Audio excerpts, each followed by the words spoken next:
Advertising is a part of everyday life, and businesses do everything they can to relate to us while triggering our emotional triggers so that we want to buy more. While today's advertising are careful not to offend anybody.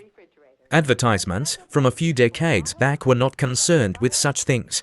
The back-in-the-day advertising was standard for their period. But seeing them for the first time will leave you surprised that anything so ridiculous and insulting was allowed to air. Be warned, these commercials are quite stunning, and nothing even close to them would ever be permitted to air in today's reality. Firm shelves that roll all the way up to you, so you can get at the food in back without moving anything in front. Coke time is anytime, anywhere. It's always time for ice-cold Coca-Cola. The deodorant brand also believed that the first rule of lasting charm was to smell good to attract a husband. Women still use kitchen appliances like in the past. In this ad of the late 1940s, there are plenty of stereotypes that serve both men and women.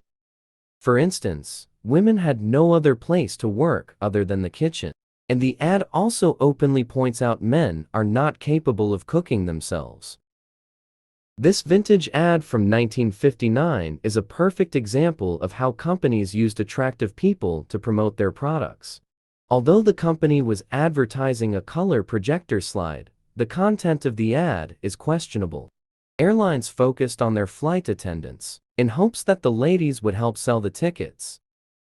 In this 1972 ad, the company hired a bald model to promote their flip and style hairdryer, in hopes that even bald people will buy it because it was fun to have.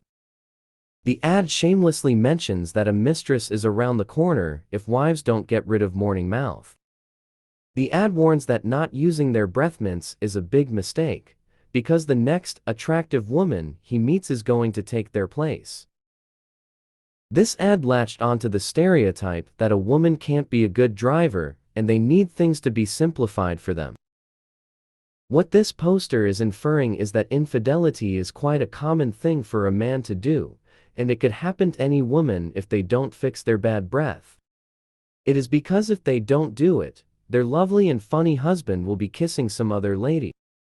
This ad from 1953 is all about morning mouth and how bad breath can upset men. The soda company at that time took pride in having the youngest customers, and this 11-month-old child was one of them. The company also suggested adding their soda in milk to make it a wholesome combination. What made the ad so absurd was that it showcased a new twist-off bottle cap that was so easy to open that even a woman could open it. The ad went as far as to say that a woman could lose her husband in a minute to another woman with a clean breath. Vitamins and their impact on women. You can see how the company directed their ad towards women because it knew that including words like cooking, cleaning, and dusting would catch their eye. And he is surprised she is not tired. It seems like this vintage ad didn't care about smell coming from men. Instead, it targeted women with the notion that their smell would push away their husbands. Blow in her face and she will follow you anywhere. Beauty Parade put out a feature in 1952, stereotyping women as bad drivers. Mr. Leg's trousers went with the subjugated, animal trophy theme in this shocking vintage ad. Advertising beauty and cosmetics with a child makes this Love's Cosmetics advertisement creepy and disturbing. Chase and Sanborn Coffee thought beating your wife was a good way to let her know she bought your second favorite coffee. Aunt Jemima, the famous pancake syrup company, was also a major seller of pancake mixes. This shocking vintage ad is based off racial stereotypes of the time, including a Jemima ragdoll family. This ad from Pitney Bowes postage meter seems to have gone way over the line by suggesting a boss would hit, even kill, a female employee. This ad from the 1930s, controversial is that it encouraged parents to buy sun lamps so that their child could sleep under it. In the past,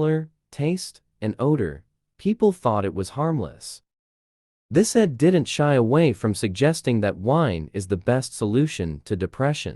Although wine may help some people, we cannot call it a solution. The ad suggested that women could option for a fast food alternative if they felt too tired to cook.